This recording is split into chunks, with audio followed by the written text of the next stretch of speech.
Ladies and gentlemen, I'd like to just take you through the Ginninderry project. It's a joint venture between the Land Development Agency and the Riverview Group. Riverview is a wholly owned subsidiary of Corkills brothers. Corkills have been in the Canberra region since 1883. So today I'm going to cover off the location of the project, our vision, and then I'm going to hand it over to Tony and Steve to do the rest of the presentation.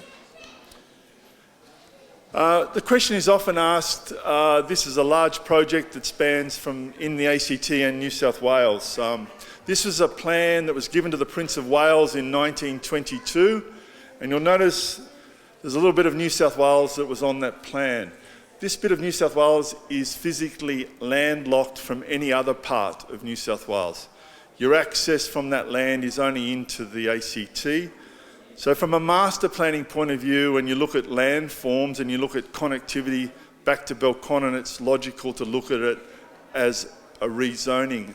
The master planning and the rezoning will be for a project that may span up to 40 years in total. The land in the ACT is rezoned. The land in New South Wales is going through a rezoning process. And I'll explain a little bit more about that a bit later.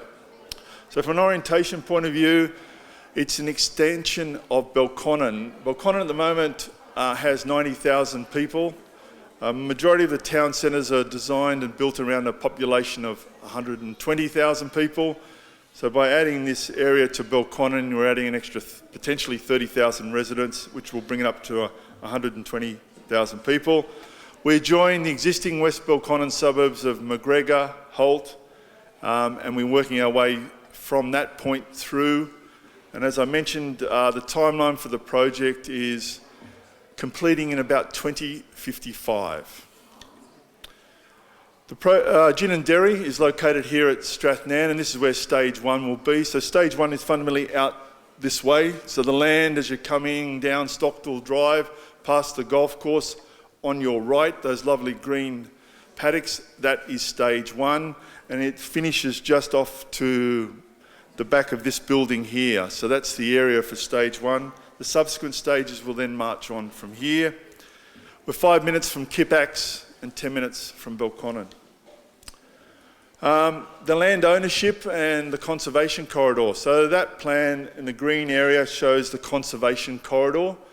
The total area of the site is 1,600 hectares, of which 578 hectares will be in the conservation corridor. So that green outline was informed by 4 years of environmental studies on the environmental benefits of boxgum woodland, prasier habitat. So that's all set in that corridor. As I mentioned, the grey area there is actually the ACT bit, which is owned by the joint venture, and there's 6,500 dwellings proposed in that area. The New South Wales bit is split into two. The closest bit to the border is actually owned by the joint venture. The other bit is then owned by 4 other owners who own that peninsula, and that's the subject of the rezoning. As I mentioned, the rezoning is underway. The revised planning proposal should be submitted to Yass Council the end of this month. It will go on public exhibition in about August, September of this year, and you'd expect a decision from the New South Wales Planning Minister sometime by the middle of next year. That's looking at a view, aerial view looking back from Belconnen Golf Course, looking to our west. The hatch line is the border, and if you're walking across there, it's just a straight line fence. And we're here at Strathnan. This sustainability vision for this project we developed in 2009.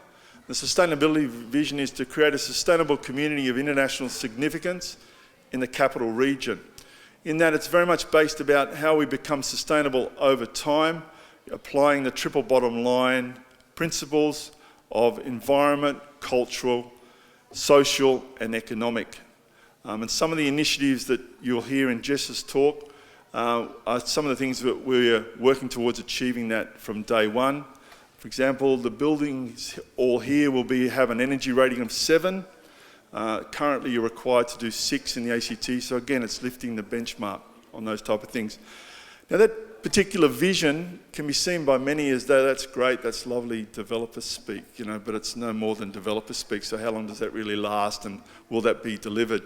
So what we did is we looked around, because we needed someone that's independent of us to actually certify that, yes, we're living up to our vision and we are delivering on our vision. So the Green Building Council of Australia has a ratings tool which is called Green Communities, and they allocate a rating about what we're proposing to do and what we're doing on the project.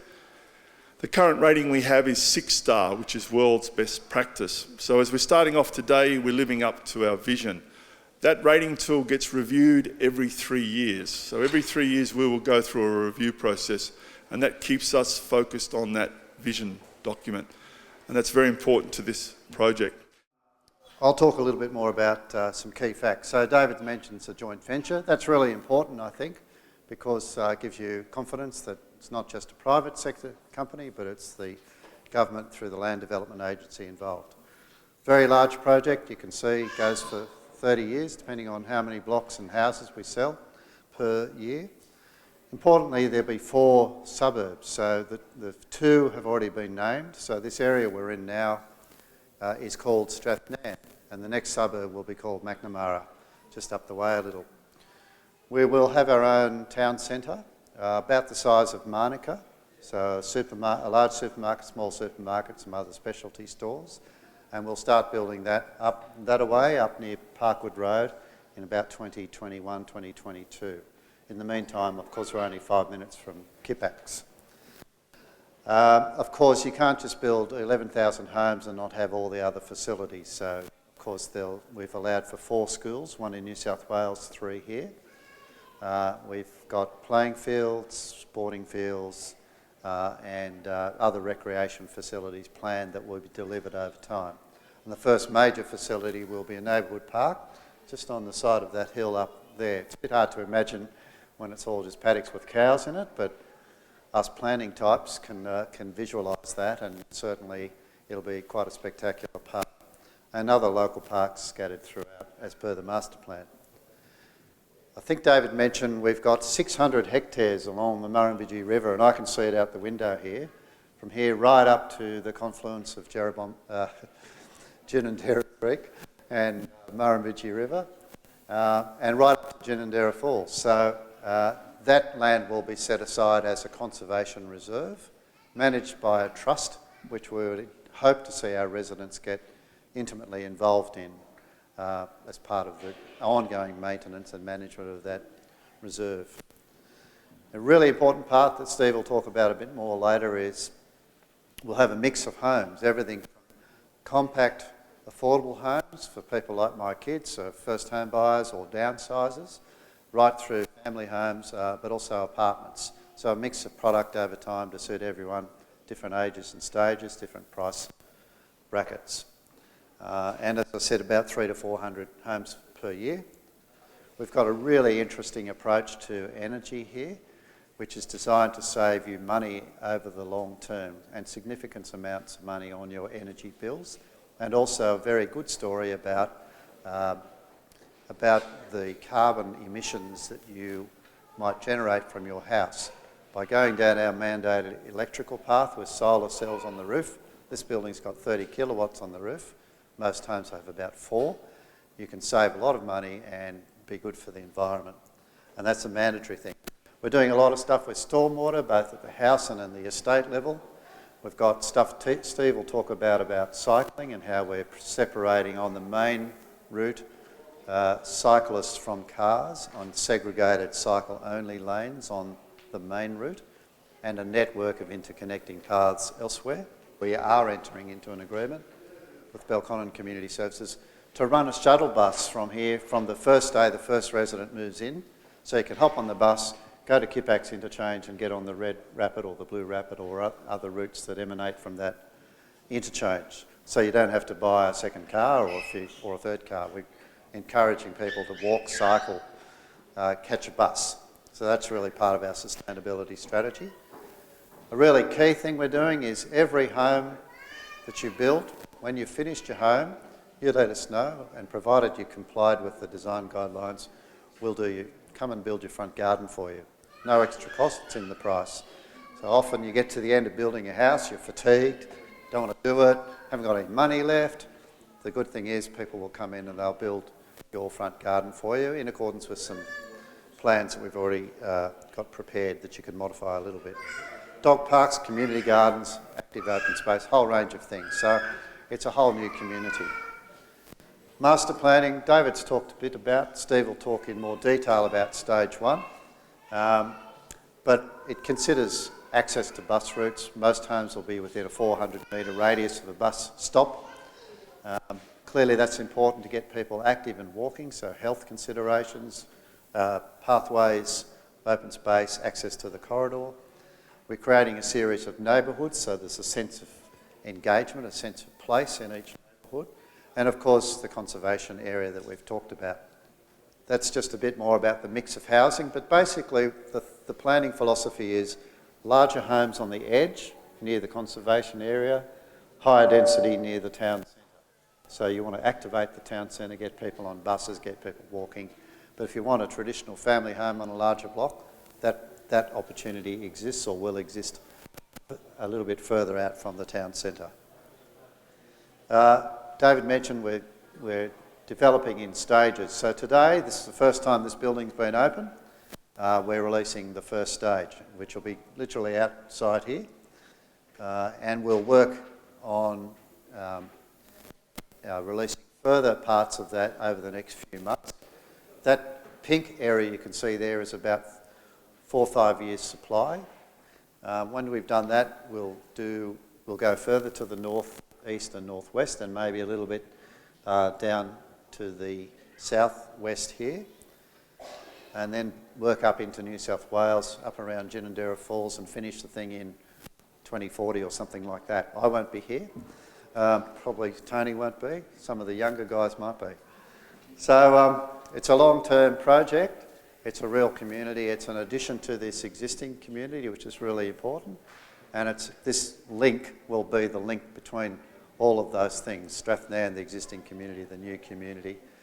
And when we're finished here, and already we're sharing this with Strathnairn Arts, it'll have gallery, it'll have training functions, it'll have all sorts of activities in it, and it's a community asset that will be owned by the community when we've moved on. Over to Steve to talk in more detail about the planning. So I'm going to shortly give you a bit of the mechanics on what's involved if you're interested in purchasing something. But before I do that, probably just continuing on some of the themes from what Tony Carey was talking about around planning, just wanted to talk about our first neighbourhood in a bit more detail. So obviously from a planning perspective, we take a very big picture when we're looking at the whole development, but then from a more detailed perspective, we tend to look at neighbourhoods. So a neighbourhood is approximately, if you want to give it a scale, I tend to think around about the first 1,000 dwellings, and it's really the neighbourhood unit is the walkable sort of scale of a community, and the local services and amenities that go to support that neighbourhood. So we've looked at it, a neighbourhood scale here, and we've obviously had a look at the existing site, the natural features on the site. The topography is obviously a key thing that stands out. We've looked at how the water management across that site works from an engineering and point of view. We've looked at the significant trees, and we are really trying to retain the mature trees, the endemic trees on the site to the best that we can, knowing that there are certain constraints when you're looking to do subdivision works, and it is quite a challenge, but it's quite a priority for us to see what we can do to retain those trees, because they add a lot of amenity to the neighbourhood. And the aspect and the views, and believe me, I think we can all appreciate just even standing here and casting our eyes out the window that we are in a really quite a beautiful environment. So the views are quite important, and how we manage the design of our neighbourhoods to at least respect or capture those views is important. Diversity of housing types. It will be right through this development that we have a diversity of housing types. In our early neighbourhood, you'll see diversity from very compact, small product that is really going towards meeting that affordable end of the market and first home purchases, right through to the bigger blocks on the conservation corridor on the edge. And so we haven't got those blocks available in this first stage, but just to let you know, there will be bigger blocks coming. Those bigger blocks at this stage, I'm thinking, to give you an idea, might go up to somewhere around about 800 or 900 square metres, which is in today's sort of terms a big block, okay? So we know things have evolved from the old suburban scale blocks, but an 800 or 900 square metre block is a big block today. So those blocks will be coming, but not in our first stage of the release, but are considered as part of this first neighbourhood. I guess we have got a real focus on active transport, so we are designing our streets and considering how they not just serve a purpose for cars, but they're also servicing a purpose for other active forms of transport, so transport being pedestrian use and cyclists. We're also looking to create some high quality open spaces within our neighbourhood, and I'll touch on some of the details of this shortly. The neighbourhood park that Tony mentioned, and just coming back to those streets, a real focus on the character of those streets and the quality of environment that those streets are providing. Key design features within our first stage. It is the first stage of the development and effectively the entry into the new community of Ginninderry. So the main road that will come into the development is going to be a key feature in itself. It is a road that is going to eventually be taking quite a bit of traffic, so it is quite a big road corridor, and potentially will be duplicated. Duplication's probably 10 to 15 years away. But initially it's going to be a very generous sort of road reserve. It's going to have a very wide median in the middle of it. It's going to have extensive tree planting. It's going to have the off-road bike paths that Tony mentioned briefly. Now that's quite unique. You don't find that in a suburban context, but it was an early decision we made because we're really about trying to encourage active transport options. And rather than putting the bike paths or the bike lanes on the road and mixing it with the traffic, we decided we want to create a high quality environment, take those bike paths off the road. They're 2 metre wide bike paths on both sides, and there's also shared lanes on both sides. So in every respect, this key road coming into the development is going to have some, I think, quite a key feature of the development with those other forms of active transport and the tree plantings. There's a total of 356 dwellings in the first stage of the development. Standard residential block sizes are about 300 to 550 square metres. Now there's some ups and downs on that, but that's just to give you an idea. Bigger blocks will come in the next stage of the development. We have got the first stages of our Flexi Living series products, which is that tailored product where we've designed it with our local architects. It's a high quality but compact product, low maintenance. It's targeted towards our first home buyers, and there are eligibility requirements that will apply for the purchase of those products, and I'll touch on those eligibility requirements in a little bit. And the open spaces, there's a couple of points there, and it's probably easier for me to explain that as I move through more of the pictures.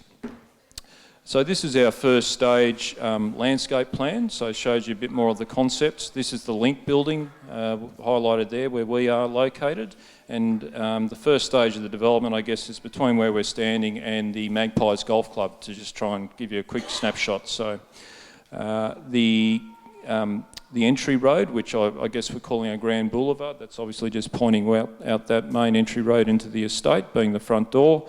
As you come in on the left-hand side, we have a entry grove, so that's effectively a ornamental planted landscape feature. On the left-hand side to frame the entry, and then on the right-hand side we have a community garden. There's a high focus on providing community gardens in this development. So the first community garden is proposed on the right as you drive in, and then the dog park. So again, I mean, dogs for a lot of people are effectively members of a community. So, and I know from having provided dog parks in other developments, they're very highly sought after and highly utilised. We're having a dog park which would cater for the larger dogs and the smaller dogs. The green link or shared zone, so this was an early planning consideration. If you have a look at that plan, you might notice that there's some higher density sort of product adjacent to that.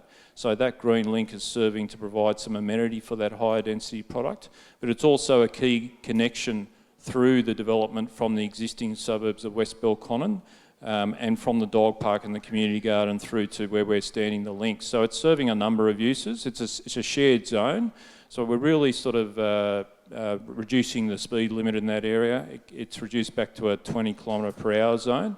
We're about encouraging more passive recreation and cycling and pedestrian activity. It will be a high amenity area, so the actual shared zone, the roadways through there will be paved and have a different look and feel to them, and offer quite a high degree of amenity for the residents adjoining it. The other thing to point out is obviously the neighbourhood park. So it is co-located where the ponds and the wetlands are. The ponds and wetlands right through this development, there's quite a lot of stormwater requirements and catchments that we need to manage. That's for water quality reasons and for stormwater detention reasons, given we're on top of a plateau and adjoining the Murrumbidgee River. It's a very important consideration of how we actually manage stormwater. Where it makes sense, as I believe it does in this case, and we can co-locate recreation or parks with those water bodies, that offers some amenity for our prospective new residents as well. And so this neighbourhood park has got the ponds and wetlands, and I'll show some more detail of what's included in the park. If you look at this picture, the ponds and wetlands, you've got a kickabout space, you've got some play equipment, as you would expect in a park. We've also got consideration of an amphitheatre, which could be utilised for all sorts of community events, linking back into community programs, and another very decent sized community garden. So this is conceptual, but you can see that there's a real mix of uses contemplated in this neighbourhood park. And as Tony said, it's a little bit different because of the topography. So we're actually working with a slope here, and I think it'll actually make a really dramatic backdrop for the park and provide some interesting arrangements when it comes to the recreation aspects of it. The green link, that's again just a bit of a picture for you, but you can see how it's, I guess, really a bit more of a passive area, if you like, in terms of a planning speak. So it's not really an active recreation park, but you know, it's a space and a quality of space that we're hoping residents will enjoy. A bit more of an area that you might want to go for a meandering experience, open space area. There's concepts of sensory gardens, there's concepts of activating that space for various forms of displays, including artwork, and a whole lot of community uses that we believe could, that space could be used for. Just really a picture to give some sort of context. Dog park and the community garden is located in that area on the right-hand side. At this stage, the community garden, we're looking to partner with Canberra Organic Growers Association, and we've got an in-principle agreement for them to help establish and run that community garden. And obviously, with new residents coming into the development, we're really going to try and encourage them to sign on and participate in that. Okay, so now to the first sales release. So this colourful plan here, I guess what you can see that's coloured up is effectively what's included in this first release of land and packages. So starting with what we're calling the Flexi living homes. So we've got the first tranche of those, which we're taking expressions or registrations of interest on today. There's 17 of those products. They're 2 and 3 bedroom homes, and effectively they're the architect designed compact living, low maintenance products that we've packaged up to go to that first home buyer market. We've then got the blocks of land, so we've currently got 57 blocks of land that are available as part of this first release, and there's a draw process for both the blocks of land and the Flexi living homes. So what I mean by that, when I say draw process, I'll take you through the mechanics, but it's very similar to a ballot. So it's about providing everyone an equitable opportunity to register for the purchase of those packages or blocks of land, and then we put people in a randomly automated queue to come and meet with us and make a selection. The other packages we will have, and they're progressively becoming available through our partner builders, is on the entry road. We're looking to have some house and land packages.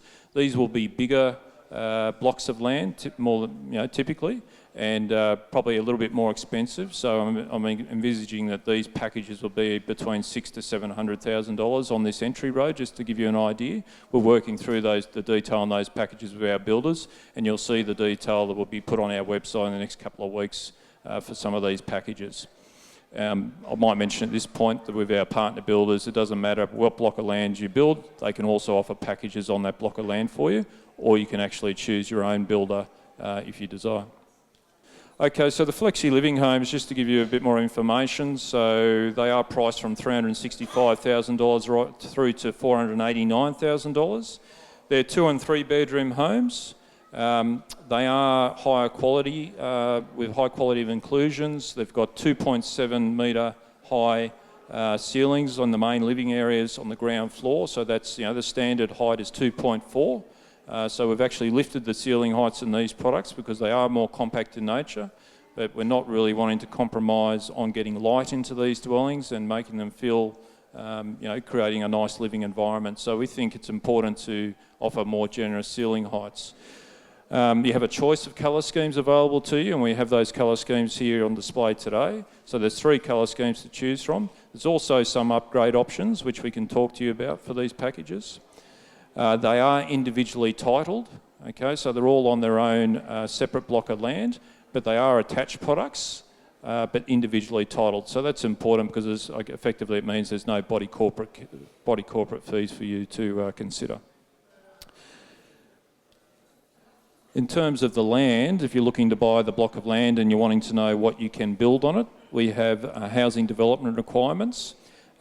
This is a real summary document for you that provides you with the information you probably need to know if you're looking to buy a block and build yourself, or you're buying a block and you're going to build with one of our partner builders. This will let you know what's involved. And effectively this is serving a number of functions, but predominantly it's trying to set a minimum standard of quality with respect to the homes that are constructed out here. I'll say that it is in some respects a little bit of a blunt instrument.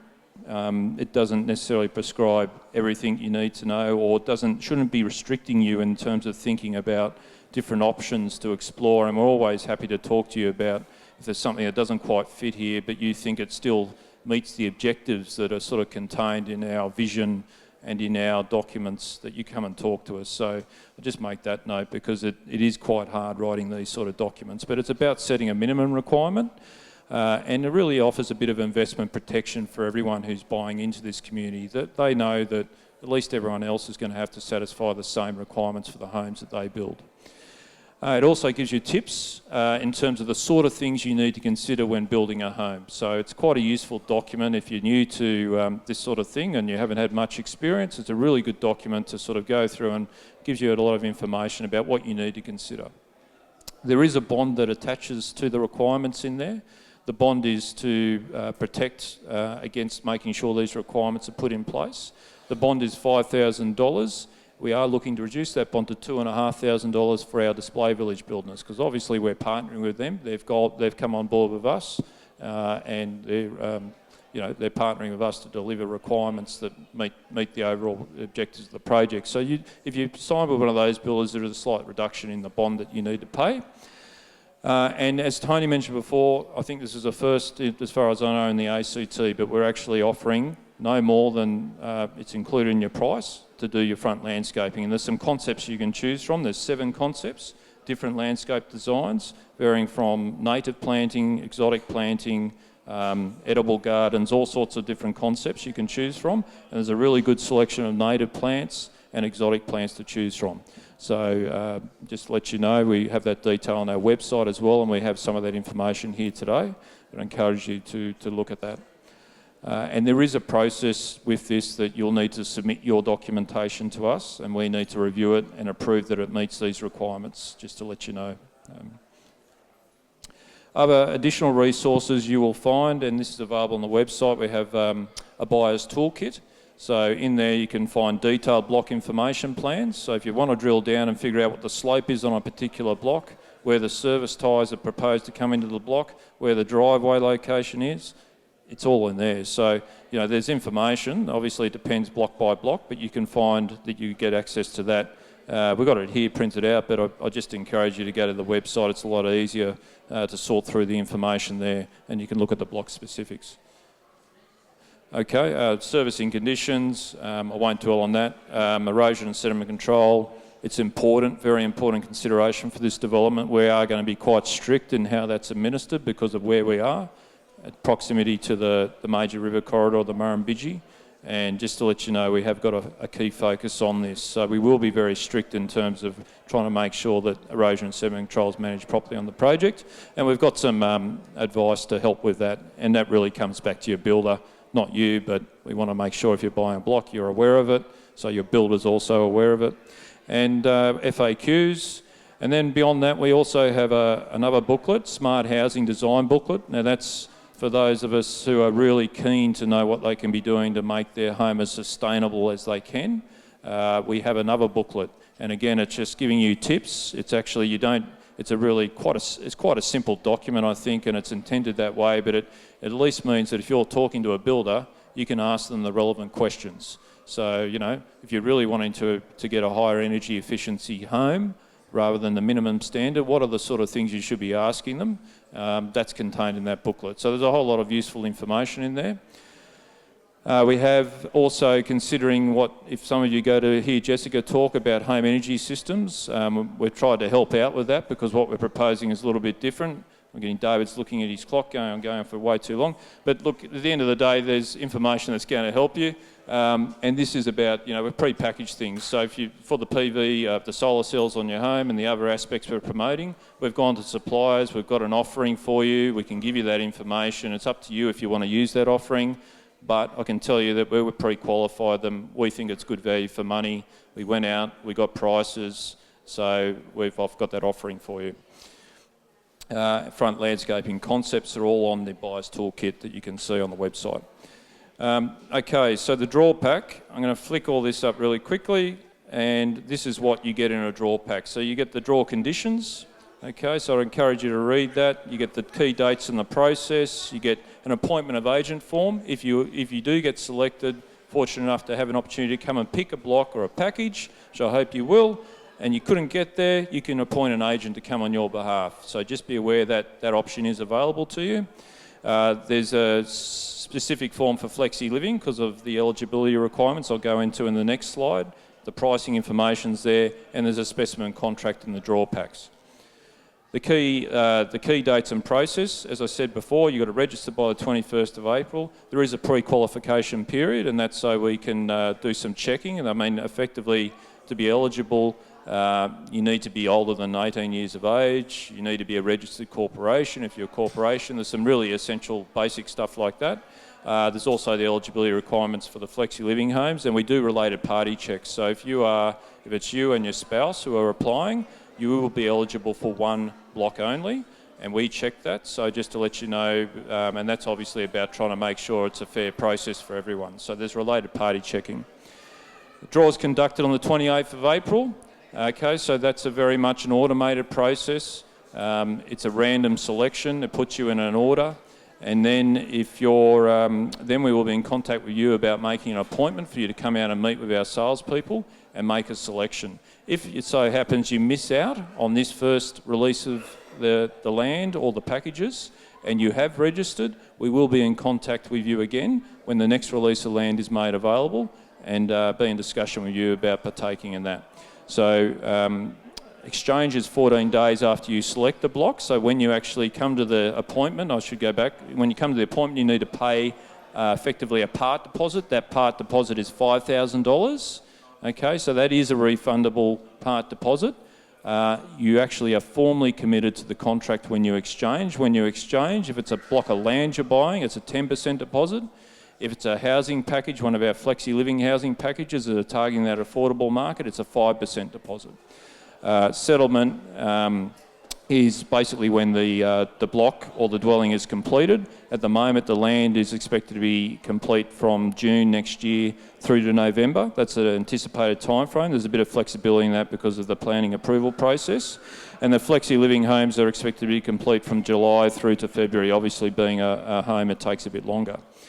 I think I've covered those contract terms. So then we go to eligibility. So for the Flexi Living packages, the key things you need to note: you must not own another property, either alone or jointly. So again, it is targeted towards first home buyers predominantly. You must intend to occupy the dwelling for 3 years, and you must not resell it for 3 years. And we're going to be seeking declarations from you that will be to that effect.